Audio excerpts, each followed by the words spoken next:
அஸ்ஸலாமு அலைக்கும். Hi friends. எல்லோரும் எப்படி இருக்கீங்க? நல்லா இருக்கீங்களா? இன்றைக்கி நம்ம வீட்டில் என்ன லன்ச் அண்ட் பிரேக்ஃபாஸ்ட்னு பார்க்கலாமா? சுட சுட சோறு பொங்கியாச்சு. முட்டை உருளைக்கிழங்கு போட்டு முட்டை குழம்புனாக்கா வச்சுட்டேன். அம்மா வந்து கீரை ஃப்ரெஷ்ஷாக வாங்கிட்டு வந்திருந்தாங்க. இது வந்து தண்டங்கீரையிலே சிகப்பு கீரைன்னு சொன்னிச்சு அம்மா. புளிக்குழம்புக்கு தான் மேக்ஸிமம் வந்து கீரை வறுத்து வச்சா நல்லாயிருக்கும். இருந்தாலும் ஃப்ரெஷ்ஷாக இருந்ததுனால விட மனசே இல்லை. உடனே வறுத்து வச்சுட்டேன். ப்ரெட்டு வந்து ஒரு பாக்கெட்டு வாங்கிட்டு வந்திருந்தேன். பிள்ளைங்களுக்கும் 2 பிள்ளைங்களுக்கு மட்டும் இருந்துச்சு. பிள்ளைங்களுக்கு காலையில் பிரேக்ஃபாஸ்ட்டாக இதை தான் கொடுத்தேன். ஒரு முட்டை, பால், ஒரு பிஞ்சு கொஞ்சமாக உப்பு, மஞ்சள் தூள் போட்டு தோசைக்கல்லில் வந்து ஆயில் அப்ளை பண்ணிவிட்டு 2 பக்கம் டோஸ் பண்ணி கொடுத்துட்டேன்.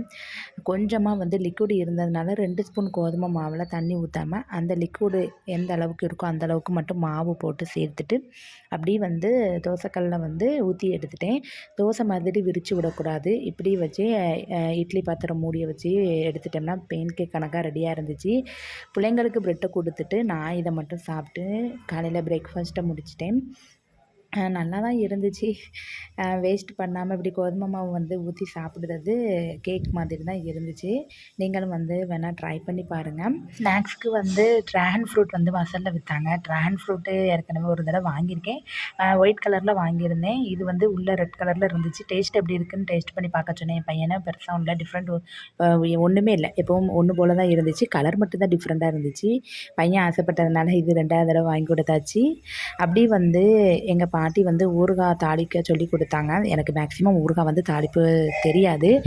கொஞ்சமாக நிறைய வந்து நல்லெண்ணெய் சேர்த்துக்கிறணும். வெந்தயம், கடுகு நல்லா பொரிஞ்ச பிறகு கருவேப்பிலை சேர்த்துக்கணும்.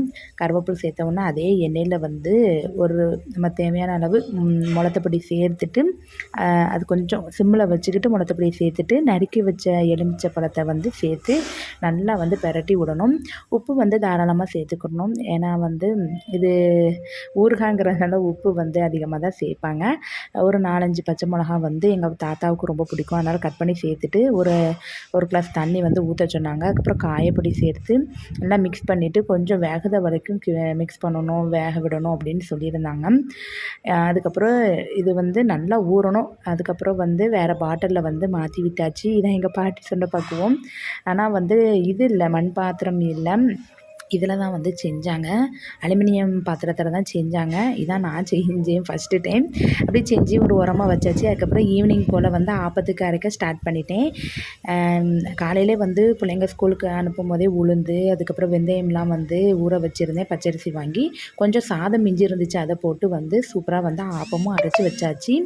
இப்படி தான் இன்றைக்கி டே போச்சு ஃப்ரெண்ட்ஸ். ஓகே, பாய்.